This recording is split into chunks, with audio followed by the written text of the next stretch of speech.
Hello મિત્રો, મારી YouTube ચેનલમાં આપ સૌનું સ્વાગત છે. હું વર્ષાબેન કટોકિયા. જય બાબા સ્વામી, જય ગુરુદેવ. આજે આપણે બનાવવાના છીએ સરગવાની શીંગોનું શાક. તો આપણે 10 શીંગું લીધી છે અને આ 10 શીંગુને આપણે ધોઈ અને નીતરવા મૂકી છે. ખમણીની અંદર ખમણીમાં નીતરવા મૂકી છે. હવે આપણે આને કુકરમાં પાણી મૂકી અને હવે આપણે જોઈ શકો છો, આપણે આમાં બાફવા માટે પાણી નાખીશું. હવે આપણે આની અંદર સરગવાની શીંગું નાખી દઈશું. સરગવાની શીંગું નાખી અને આપણે આની અંદર 1 ચમચી નિમક નાખીશું. અને હવે આપણે જોઈ શકો છો કે આપણે ગેસ ઓન કરીશું. ગેસ ઓન કરી અને હવે આપણે કુકર ચડાવી દઈશું બાફવા માટે. હવે આપણે આનું ઢાંકણું બંધ કરી દઈશું. હવે આપણે સરગવાનું ઢાંકણું બંધ કરી અને સરગવો બાફવા મૂકી દીધો છે.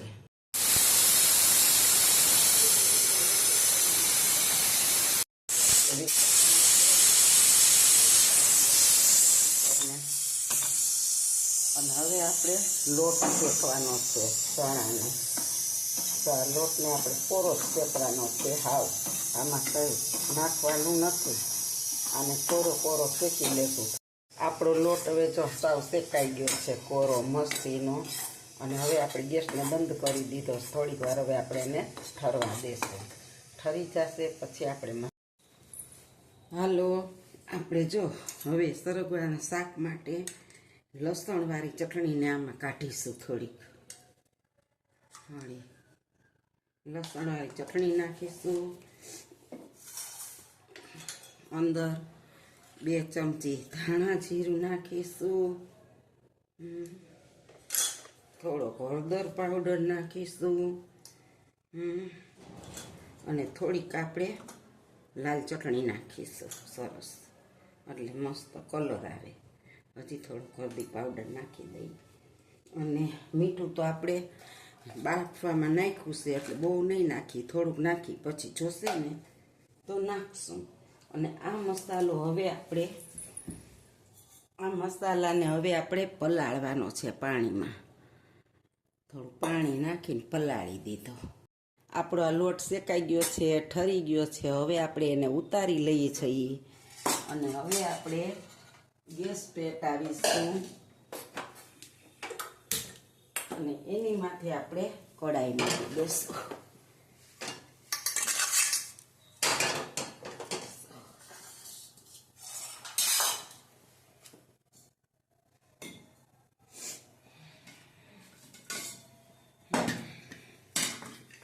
હવે આપણે કઢાઈમાં તેલ નાખીશું.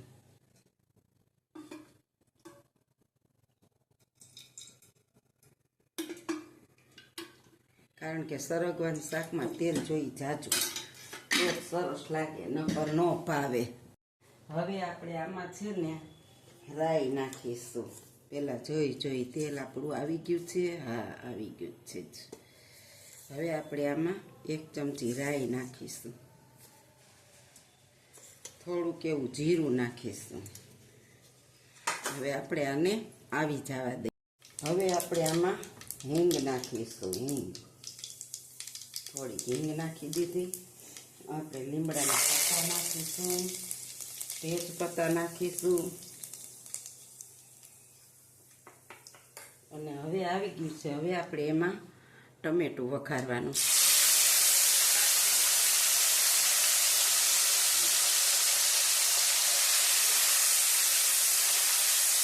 હવે આ ટમેટાને આપણે ઘડી ચડવા દેવાનું. આપણું ટમેટું હવે ચડી રહેવા એવું થોડું હજી થોડુંક આપણે પાણીમાં ચટણી પલાળી છે એ નાખીશું એટલે ચડી જશે.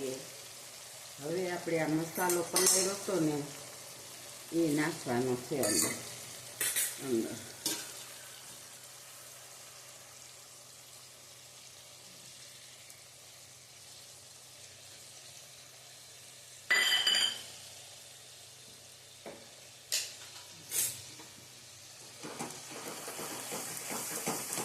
હવે તેલ ઉપર આવી જાય, આપણો મસાલો મસ્ત બફાઈ જાય ત્યાં સુધી આપણે આને સાતળવાનું છે.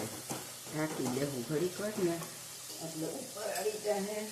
અને આપણે ટમેટા નાખ્યા છે 3, એટલે આપણે એને બેલેન્સ કરવા માટે થોડી ખાંડ નાખીશું, એટલે મસ્ત શાક બને.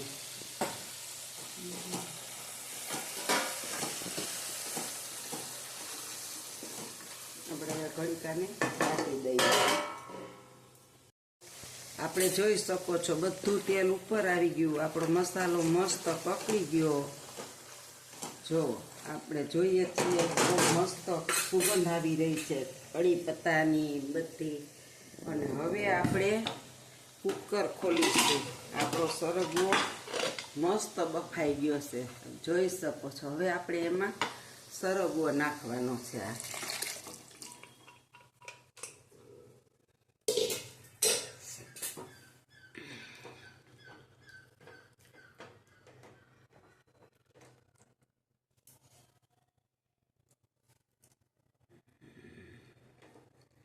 આપણો સરગવો છે ને એ મસ્ત બફાઈ ગયો છે, આપ જોઈ શકો છો એકદમ.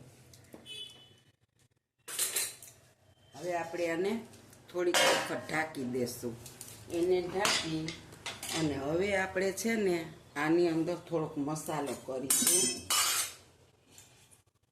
જરીક એવો હળદર પાવડર નાખીશું, 1 ચમચી ધાણા જીરું પાવડર પાછો નાખીશું, થોડોક એવો મરચું પાવડર નાખીશું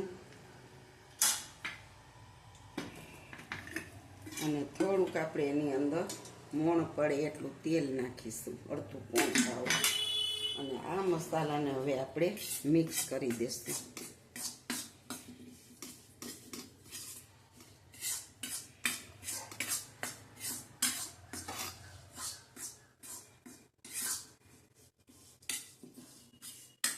હવે આપણે આને આપણે આ ઉકળી ગયું છે ચાખી લીધું.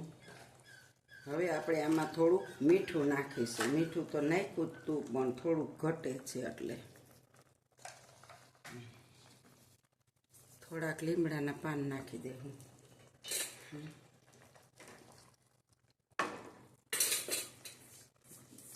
અને હવે આપણે આ લોટ છે ને એ માથે છાંટી દેવાનો છે મસ્તીનો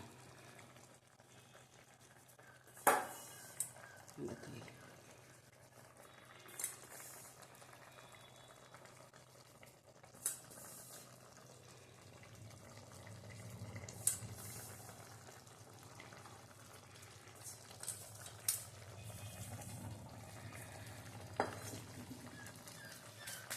અને હવે આપણે આને ઢાંકી અને થાળી ઉપર પાણી થોડુંક નાખી અને ચડવા દેવાનું છે.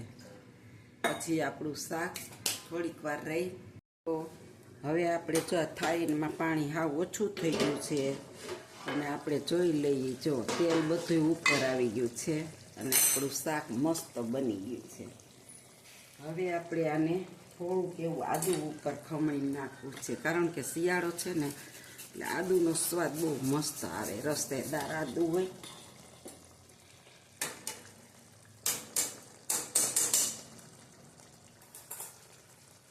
અને હવે આપણે શાકને હલાવી લેશું થોડુંક. શાક મસ્ત બનીને થઈ ગયું છે.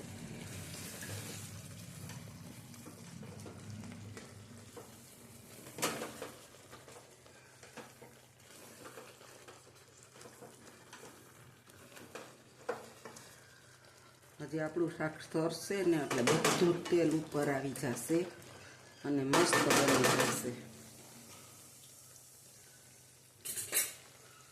હવે આપણે થોડું ઠારી નાખીશું ગેસને ને ઘડીક ખીજવા દેશું.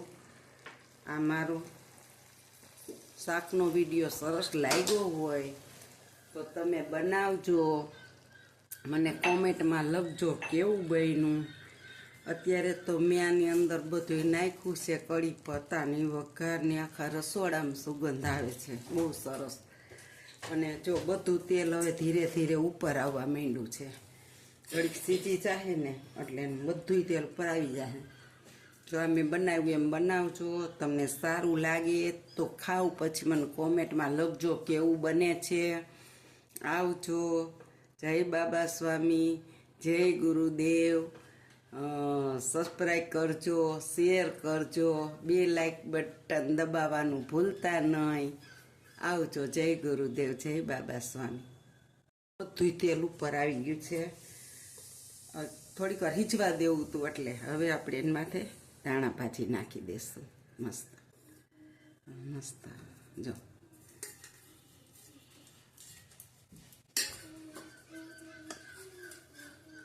હાલો.